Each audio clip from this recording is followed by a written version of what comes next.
know that I'm a time monitor, and I think that I just want to welcome everyone and thank you so much for being here, Marguerite.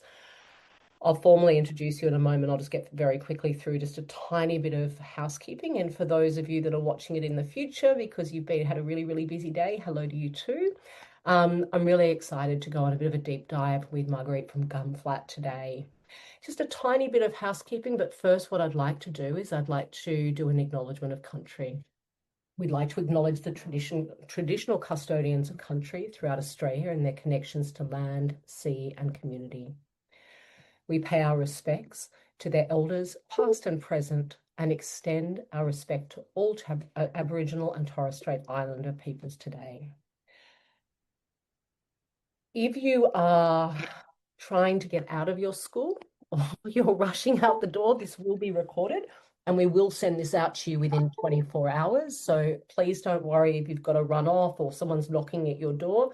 I promise you that we will get this recording to you. Also, I just want to acknowledge that all of you would have had a really big day. So those of you that are joining us tonight or this afternoon on this webinar, you've probably turned up with questions. This is not just for Marguerite and I to sit back and have a little chin wag. I'm really happy all questions are here. Sometimes we get a lot of questions and sometimes we can't answer them in this forum, but we will always keep the chat and come back to you. But please know that we'd like to respect and honour the time that you've taken to register and to attend here. And also, I would personally, after meeting you, Marguerite, say that you're the keeper of lots of things. So I think that you've done a great job with your school and a really great example of many things well-being. My name's Nikki Bonus, and I'm the founder and the CEO of Life Skills Group. I'm not going to read my bio. We're not here for me. We're going to get into the star of the moment, which is Marguerite. I think there's nothing worse than sitting on a webinar and someone reading off a bio. But so I'm going to throw you a curveball, and Marguerite, you're allowed to say pass. Okay. No, you're absolutely within your right. So we were just talking about that level of fatigue that begins to kick in sort of around about, week 7 in term 3. And there's just this kind of sense of, it can feel a little bit encompassing sometimes. I'm wondering what gets you out of bed in the morning? I mean, you've been in education for a really long time. I'm just wondering what drives you. I think you never shut off being a small school principal. The mind's always clicking over, which is not a good thing sometimes, but I guess being such a small school, so we have 29 students at the moment, so lots of different facets of life that they come from. So not just farming, but also we do have some that live in Inverell itself. So what gets me out of bed each morning to come to work well is our beautiful school, as Nikki knows. Yeah, aesthetically it's beautiful. So as it says, gum flat. So we're surrounded by gum trees. We have actually got two koalas with babies at the moment in the trees. So they've just appeared today. So I haven't made that up, but yes, and I think Lucia can contest to that because that happened when she was here. But just yeah, just the students. So I actually teach 3 to 6. I've got 22 in my class at the moment, and having been here for 8 years, so basically all the students that are here at the moment started in the preschool while I've been the principal here. So I guess just following their learning journey through to graduation is pretty exciting. And yeah, being such a different type of different students from different facets of life, it's just exciting to, especially Mondays. To yesterday, I was only just saying to Nikki how tired they are at the moment, but yeah, just finding out what they've done on the weekends and what they're doing during the week because they are a busy lot with weekend sports and farming and things that happen in town. So just hearing their stories when they first come back on the Mondays and just keeping a check on them to see that they're okay come Friday. So Mm. yeah, just the love of the teaching, not so much the love of the administration, but I think that's the same with everyone. And yeah, a great staff. So it's just a beautiful place to come and work each day. Give us a little bit of context around where Gunflat is and a little bit about your community and yeah, just a little bit more about your beautiful community. So it's changed a bit since I first started. So when I first started, we did have probably 50% local farmers, graziers, and about 50% coming from town. We had quite a few students that would catch the bus into town to the independent school. But over the last probably 5 years, we've got probably close to 80% now are farming community, so locals.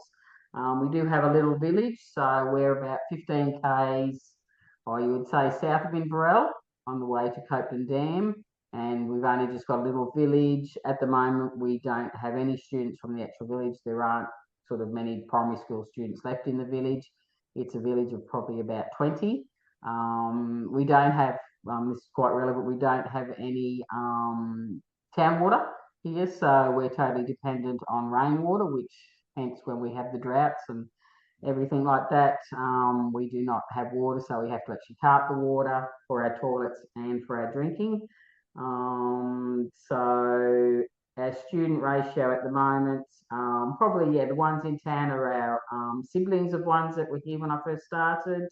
We also have a few that we've got out of zone that, you know, have a few high needs that we've sort of had arrangements with the families over the years, that we've sort of, yep, have good conversations with them with their zone schools, and we just find that it's a better place for them here in a smaller setting. So we do get some of those students as well. Yeah, so I have 22 in my class, and Mr. Butler's our K12 teacher, and he has 7 at the moment. So, yeah. Wow, and welcome to everyone who's just joined us. Again, we have Marguerite, the principal of Gum Flat, and today is a special edition of Small Schools, and a special edition because we've got Marguerite. If anyone ever is out in her region, please pop in and see the school. Like, it is a remarkable school. One of the things that really stood out for me when I came and was in your school, Marguerite, is it feels like home. Like, it genuinely feels like home from the moment you walk into your reception to the koalas and the gardens, and the sense of pride that every single staff member takes, and every single student. And I don't often say that, but I think because I had the privilege of being out there, yeah, I imagine that a lot of love, a lot of energy, and a lot of time has gone into creating that. What was one of the things that, when you look back on how you've sort of, created this community, what's one of the things that you're the most proud of? I think, I mean, it's aesthetically, it's always been beautiful. As you saw, we're blessed with some fantastic buildings and resources. I think with our budgets, things like our sports court. So one of the big things here when we don't have water is we just have dirt, and our whole oval was dirt. So when we sort of still had some money back 45 years ago, my big sort of big ticket item was to get a sports court, and I think it's probably one of the best things that, not only so that we don't have all dirt, so we actually have a court that we can play on come rain, hail or shine. But I think that has helped our students as far as their well-being as well. As much as it didn't really worry them being in the dirt, and probably enjoyed the mud when it did rain. I just think, yeah, sort of that it's there's not a day go by that, you know, someone isn't on the court, be it all of them or a few of them. In the mornings, we use it for our fitness. So I think that's one of the big ticket items that has happened while I've been here. But I also think I'm certainly blessed with a very experienced staff, ones that have taught here or even been a principal here in the past. So the students are very familiar. So we've had Mr. Butler here now for 5 years. I've been here for 8, and that's minuscule compared to the number of years that our office staff have been here, and also our RFF teachers that come in as well. So I think having that, students familiar with their staff, and I don't think there'd be a student here that if you asked them if there wasn't, what, you know, is there an adult at your school that you could talk to with all different type of issues. So I'd be very surprised if they couldn't name at least one of our staff, which I think is a big plus. going forward with student wellbeing. Absolutely. What year did you start Life Skills Go? This year, so we're only 6 months You're yet. only a newbie. Oh, you're a newbie in there. We're a very newbie, so I'm a bit nervous when you said yep to Oh, showcase, but don't I be know we're silly. newbies. No, and I think you know, as a teaching principal and in a small regional school, you know, well-being does really matter. I mean, you're sort of one of the things that I garnered and I'm making up here, but you know, the needs of your young people. There's one thing about, you know, the level of complexity in a small school, I'm imagining, just from, you know, Mm. information, is incredibly important. And I'm just wondering, like, from a leadership level for you, why do you think that, you know, sort of real-time data is really critical for well-being?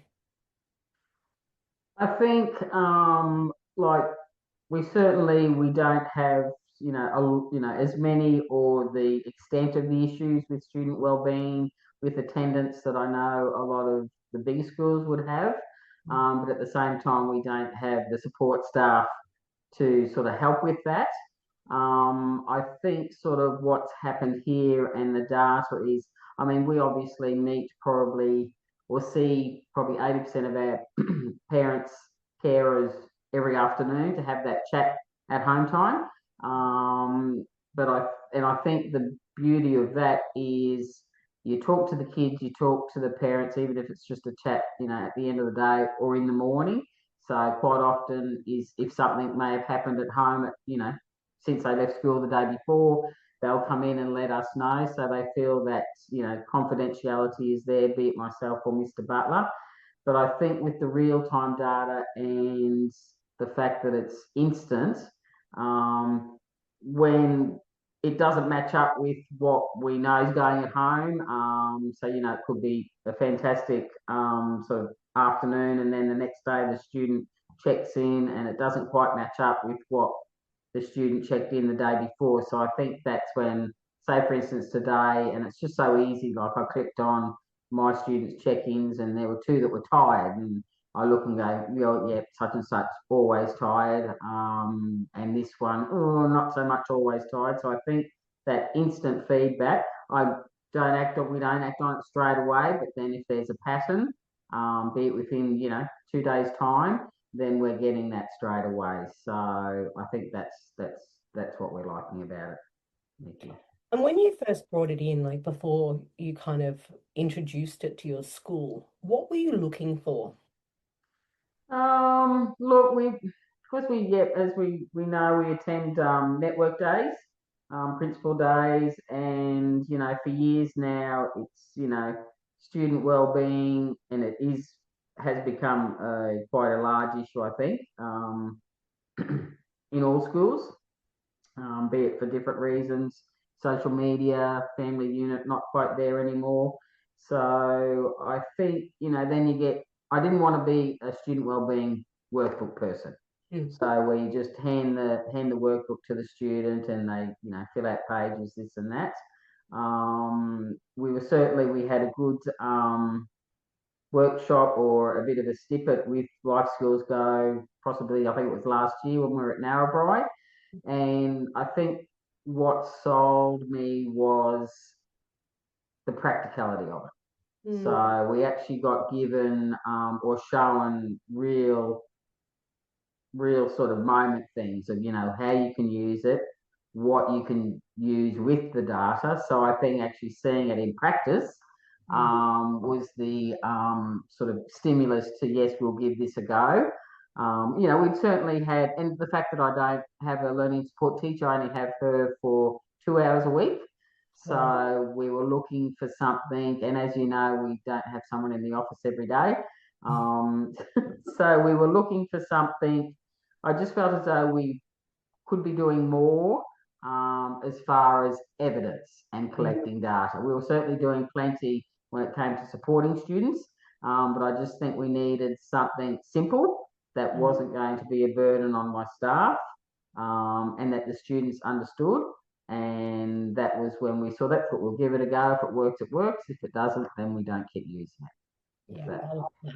And I think that, that's one of the main things that we always say to people is, there's this misconception, like, every teacher does know their young people. Like that's their Mm, job. They know their little nuances and they know a whole lot. But if you said, how is Timmy week 2 mm, on Wednesday? Is it different? Did it continue? Was there something happening?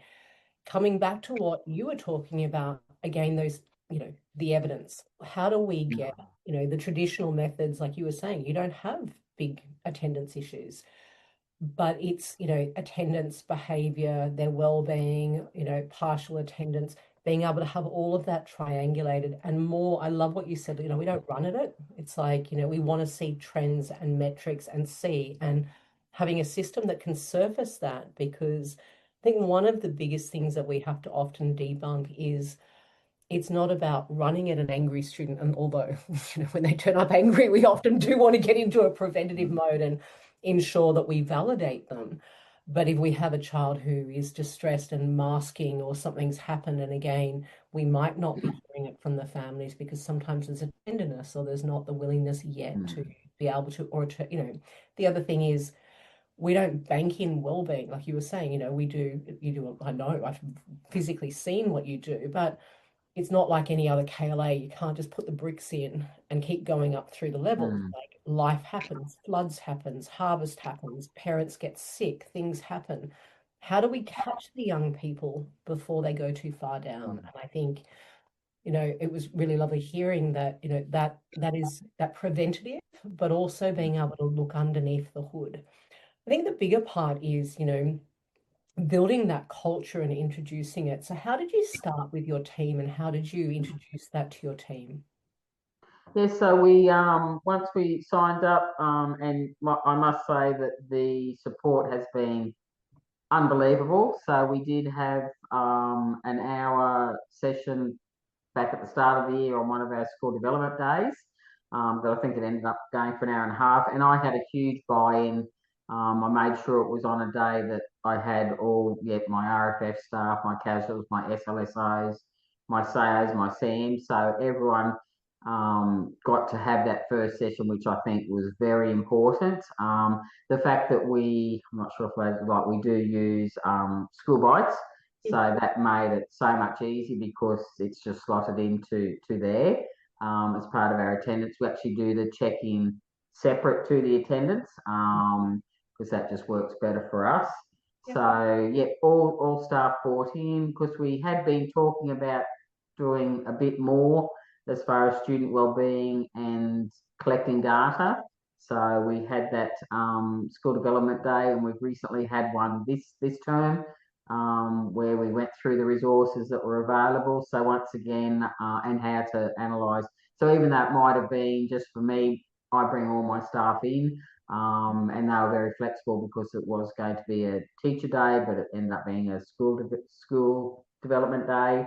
And the students, so we spent a bit of time with them once we introduced the check-ins.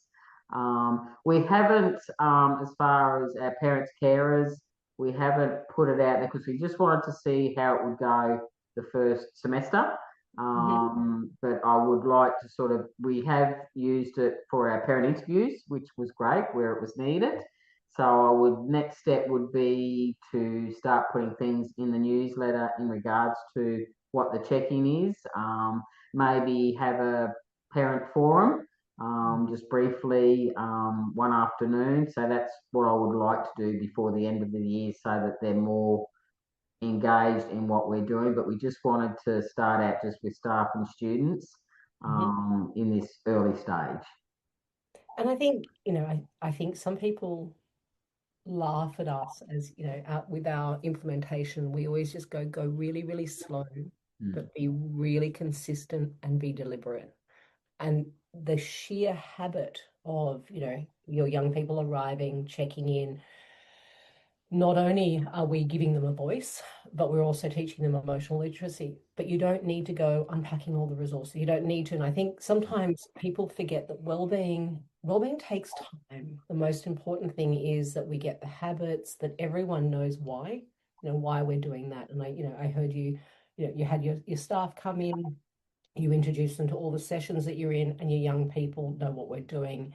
And it can be really slow. I mean, I know some schools, they take a year, and over the mm, first year, it's just establishing the habits, not putting mm, any pressure on themselves, because as you mentioned, it is integrated into school bites, it is integrated into central. easy. It will do all the lifting for you, and you can go back and you can get reports and you can customize them, and you can customize a lot of reports when you need them, say for your learning support referrals or things like that, and having more evidence that is not just observation or not just behavior, and really getting underneath. And I'm just interested. You mentioned, and you don't need to go into the details, but you mentioned with some of the parents that you were sharing some of the Mm, information. Can you tell us a little bit about how beneficial that was, or what that created for you, or how that helped you? mm. So yeah, the main ones that we looked at were we had a few students that were tired, like for 90% of the semester. So that sort of rang alarm bells for us. I mean, we know as students, we know that they do sports, this and that, but it was just, yeah, every day. So when we did have the parent teacher interviews, I just had the printout of their check-ins.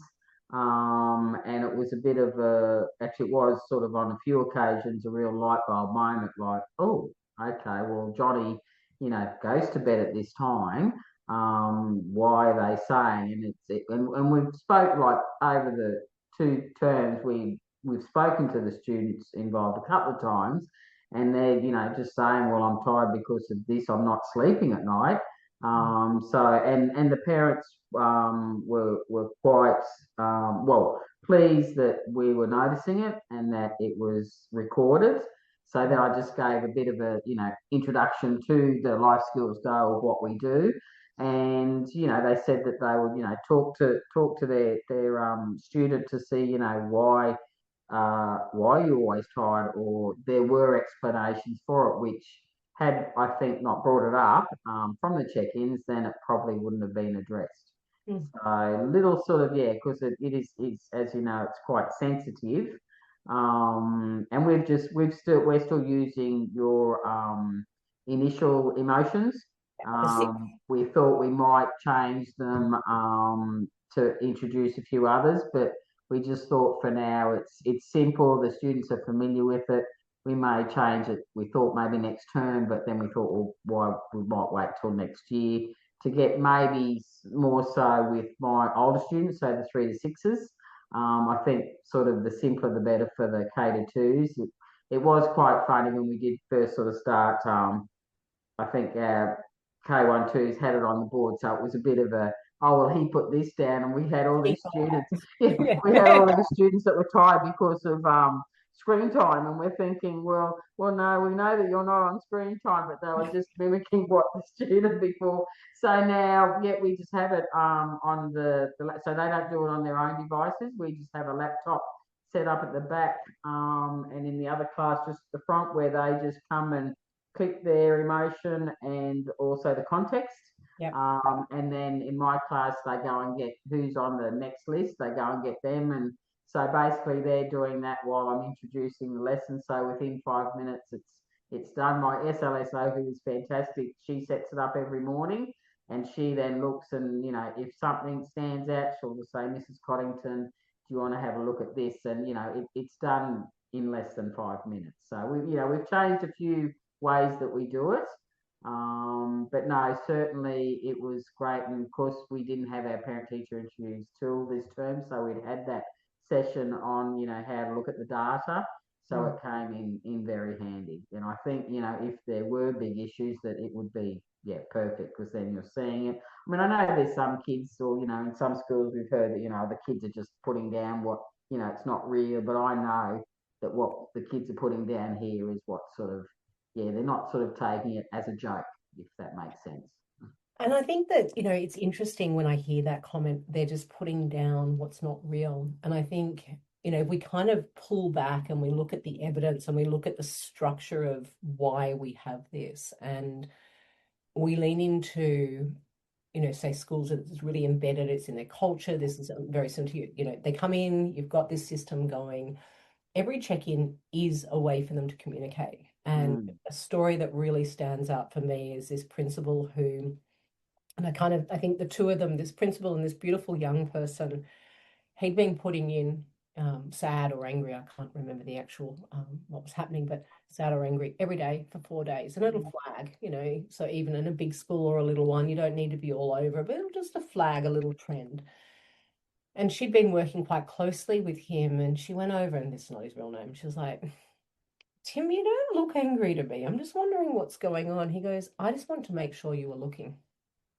Mm. And so when we kind of go back to the development of a young child and the framework of attachment theory, and I think this is the part that gets missed sometimes, just sometimes, is they're not smart enough.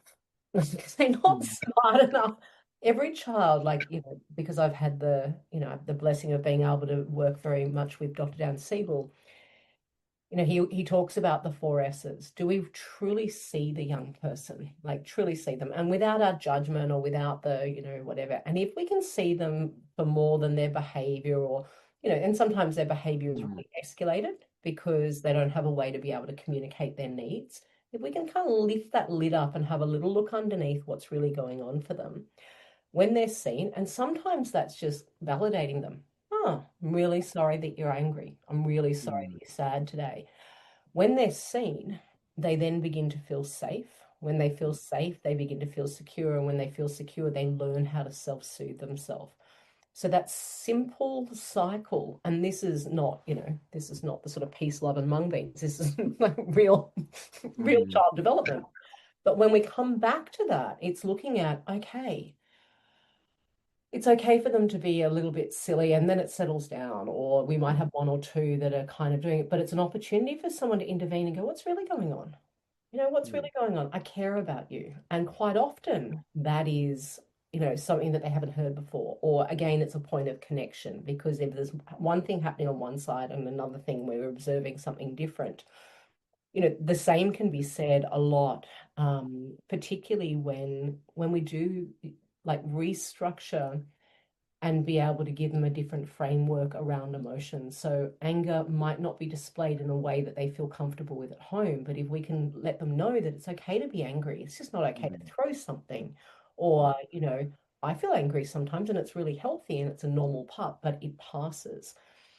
And all those foundations that we begin to teach so that they are, you were talking about feeling a sense of belonging. But the other thing is everything in schools is about relationships. Everything. No learning can happen if they don't trust us. If they don't like us, they won't learn from us. They just switch off. Like, neuroscience shows us this.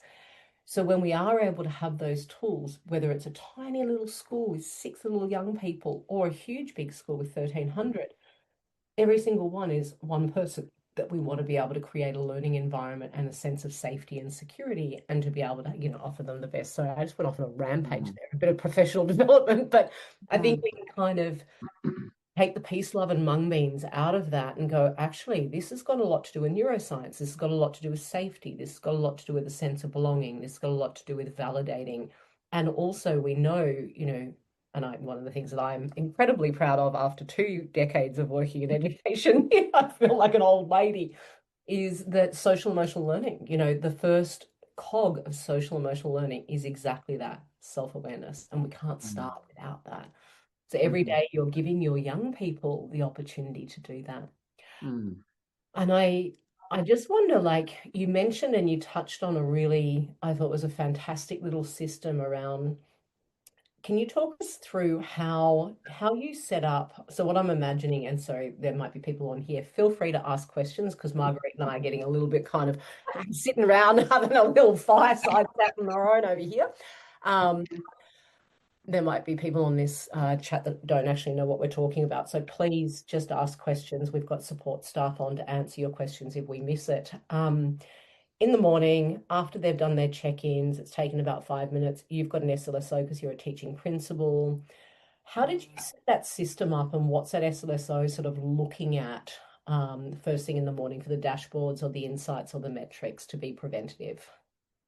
So yeah, so my SISO Kylie took it on a time because I was using my computer at the front, but of course she's fantastic. So we've got a computer at the back of the classroom now. So each morning she logs in, gets their check-in up, and starts the check-in, and then she basically looks at the green bar that says not ready for learning. Mhm. So we'll have like point. Say this morning we had point two. So you click on that and then you get the student's name and they've checked in tired. So two of them have checked in tired. If they're all sort of ready for learning, it's fine.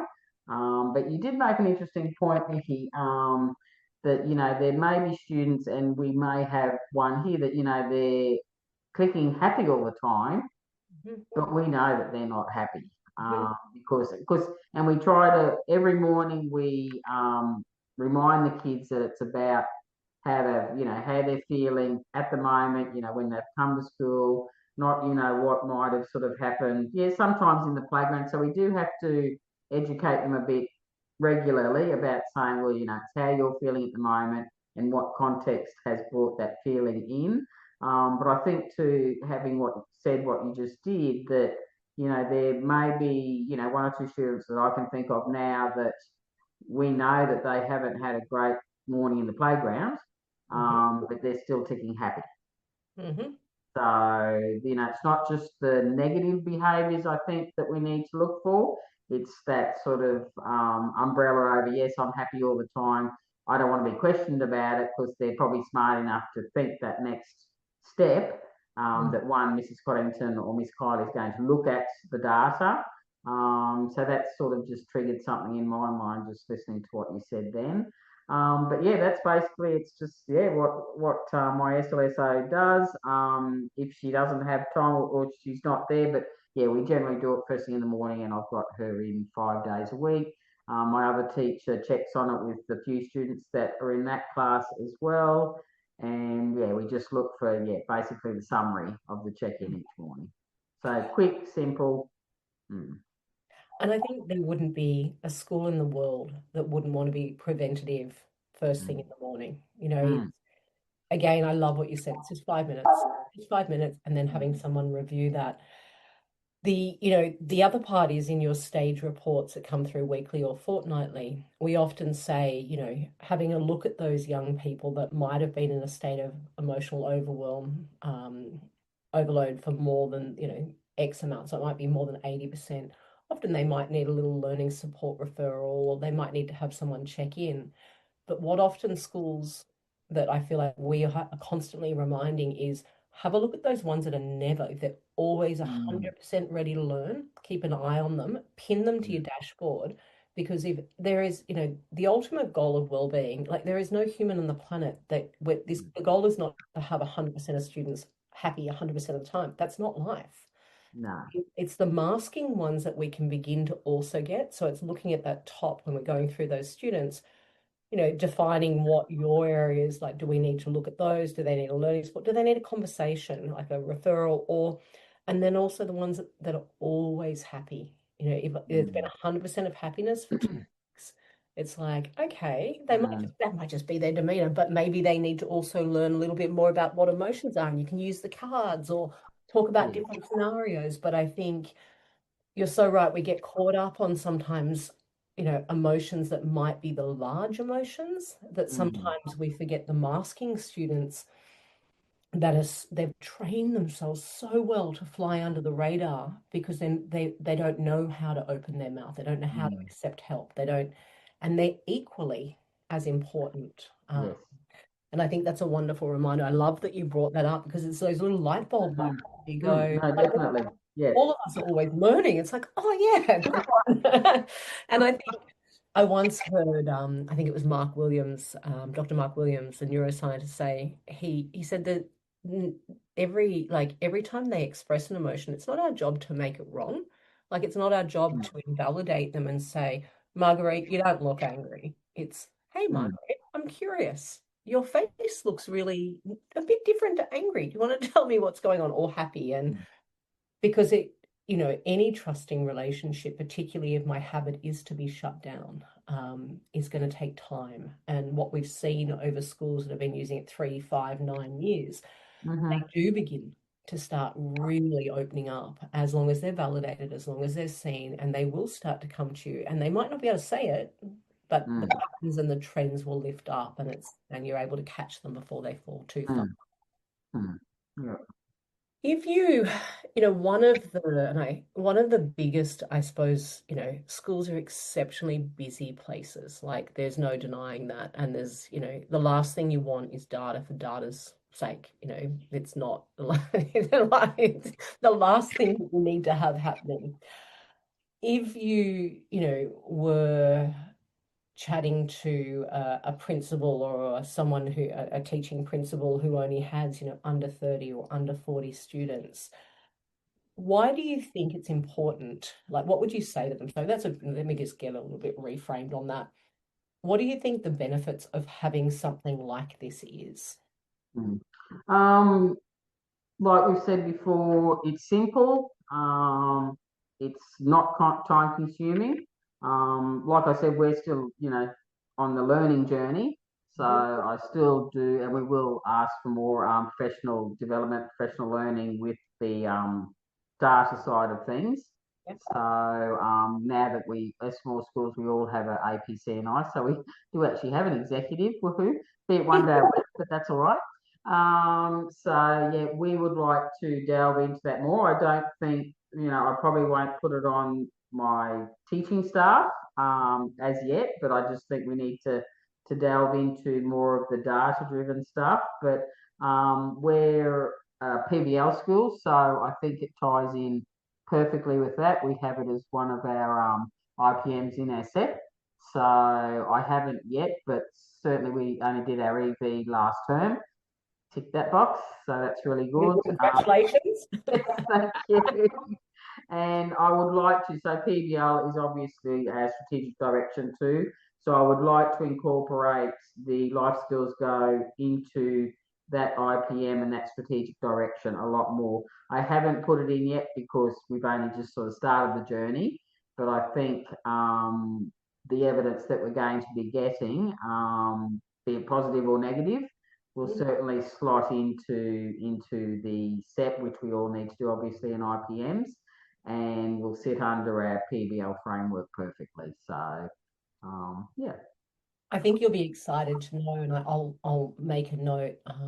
I know Lucia's on here, so I'll just make a note to send you the webinar around how it all aligns to the SEP3 and then what you can do. So it's all done for you. So you just literally, it's like, oh, there's evidence there it is. Excellent. So again, I think one of the things, and at the beginning of the journey, first and foremost, congratulations on introducing something new. It's really Mm, hard to bring in something new. And I love, like we always say, that we're a wraparound, particularly being in School Bites and Central. It's in mm, one place, it's easy, it's there. mm, Once you get the habit going, usually the first year is establish the habit, begin to know, oh, how do I get a report that has more mm, information for access requests? How do I get, like you did, when I'm meeting with the parents? Oh, wow, there's a button I can press now for attendance behavior awards, and I can look at it and a trend, and that's all done, like, removing that admin so we can get to see the child or see the whole school, and then being able to, from that baseline data, then be able to make those strategic decisions. What do we need to do? What's changed? What's shifted? And mm, I go back to just starting slow. Some mm, schools, definitely. exactly like what you're doing, establish the habit. There's nothing better than saying to every student when they arrive at school, we care about you. We want to know how you are. Having someone who can have a look across that executive dashboard, whether it's a small school or a big school, and just check for anyone who might need to. They might just need a little bit of love. They might need Mm, to, be the person where we might need to go and intervene because we know that when that little person might have had a rough night, we'll mm, be spending the day doing major or minor reports. So let's get in there early and let's see if we mm, can do something different. To yeah. then being able to have a look at if we have changed and done something different for their learning, is it working? And this is the next stage now, beginning to review the real time, if we are changing. Sorry, I'm going to just loop back because you said something really interesting about the tired students. I just wanted to share a story that a school had seen on their stage reports, and it was a larger school, so I apologize for that, but they'd seen the same trends, and it was cohorts, but they were all tired on the same days, and these just kept coming up. What transpired is it turned out that a whole lot of them were gaming in the middle of the night. Mm, The parents had absolutely no no idea. Yeah. And I think we're touching on something, quite superficial. We could go into a few things, but this affects, we've got young people that have turned up after 2 hours sleep. Mm, They're not going to learn. And the other thing is we're finding out things earlier rather than trying, behavior, lack of learning. And one of the things that we are releasing next term that I think you might be a little bit excited, and we'll take you through it if you don't have to use it, is Ryder and the team developed, well, then what do we do with those students? So we've got an individual survey that they can do to find out, is it tiredness? Is it lack of education? Is it, so there's tired, anxiety, sense of belonging, teacher's perception survey, and it triangulates all of the data together from all of your work in School Bites and gives you a report to help you point to what might be needed. What are we doing mm, and did it work? mm. I think that, again, we'll go back to that. In a small school, it might be, well, we know everyone, but it's like actually over a 12-month period, do we really? Like, do we? Yes. Yeah. Do Yeah, we? I think over that longer period, still, the short term and like that instant feedback, and yeah, look, we haven't big. Oh, we have. So Mr. Butler in the K12 since our school development day has used the brain breaks, Oh, and he said good. like he was doing the breathing beforehand, and then he said so easy, you just click on the videos. So he's been doing that to settle down his little ones each time we go back into class from a break. So and that's just a little snippet of what is available. But I just certainly think too, like yeah, like you said, start sort of small. But look, we haven't had to recently, but I know when we first started, we weren't sure of how to click on something. So I just sent an email, and within an hour we got a response, and away we went. So I just think we weren't central, so it's been a huge learning curve because we only started School Bites last year. So we were just using Earn. So not only did we have that, but like I said, the fact that this fits right into School Bites with the attendance as well. So and I don't know if I'm allowed to say this, but totally affordable for small schools. No, it is. Well, we've made it like, I don't know if I'm supposed to say this, but we've made it a very different pricing structure. I hope there's not big schools on here, but we have made it because we're aware of the complexity. We're aware we love public schools and we love small schools. And I think that, we do keep it really, really reasonable so that Mm, it can just become part of the fabric of what you're doing because you are doing a lot. And I think the flag, I was just talking to Michael Sky and I said, we were joking about something or other. And I said to him, well, we love small schools. He's like, yeah, I wish the rest of the world did, but it's understanding though the level of complexity that mm, I got to witness.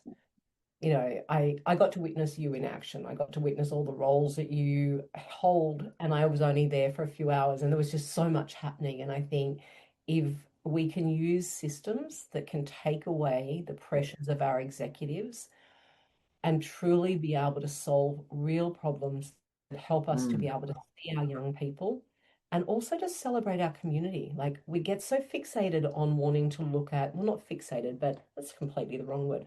We often look at the negatives, but it's nice to begin to put things out in the newsletter. Happiness was the most reported emotion last week. Yay us, mm, and mm, calm was, and you'll see different ones. Oh, my goodness, this week, well, it's week 10. But again, there's moments of celebration in there too, and being able to. mm. Anything else? Like I think just as and thank you, Lucia, for popping the survey in. So those of you that are there, we really use this because, and thank you to Marguerite for volunteering your time. Again, that, we want to be able to share the heavy lifting that this system can do. If there are sessions, as Marguerite mentioned, we run a lot of free professional development at times that you Mm. can choose to opt into, or you can use either our wellbeing support or our technology support. But if there are topics that you want to hear from, we can find schools that are using it that can address it. And Mm. that first year is really just habit, Yeah. consistency, and you've done it so well, Marguerite. And I just want to say thank you for volunteering your time. I know you've also had a very big day. I just want to say good job, you. Good job, you. I just want to thank you so much for being here this evening. For those in the future as well, we have the opportunity for you to, if you do subscribe, if you're a small school and you do subscribe for next year, you can use it for the rest of this year for free. So it gives you that opportunity to play and begin to be onboarded and really begin to have that habit started. Again, it's not a huge, big onboarding process, but just beginning to work out, like you said, Marguerite. Oh, who is that person? Oh, how are we Mm. going to use that? Oh, it's my SLSO. Oh, it's not on my executives. Actually, it's not on my teaching staff. No, I'm going to, just begin to work that out so you start really strong for the following year. Well, we look forward to, as usual, following your journey and supporting you along the way. And I just want to thank you so much for being here, Margaret. It was absolutely wonderful. Thank you, Nikki. I hope it was worthwhile. It was certainly Oh, it's worthwhile. always worthwhile spending time with you. Thank You're you so much, and thank you everyone else that Take joined in. care. Okay, Thank you. Bye bye. bye bye.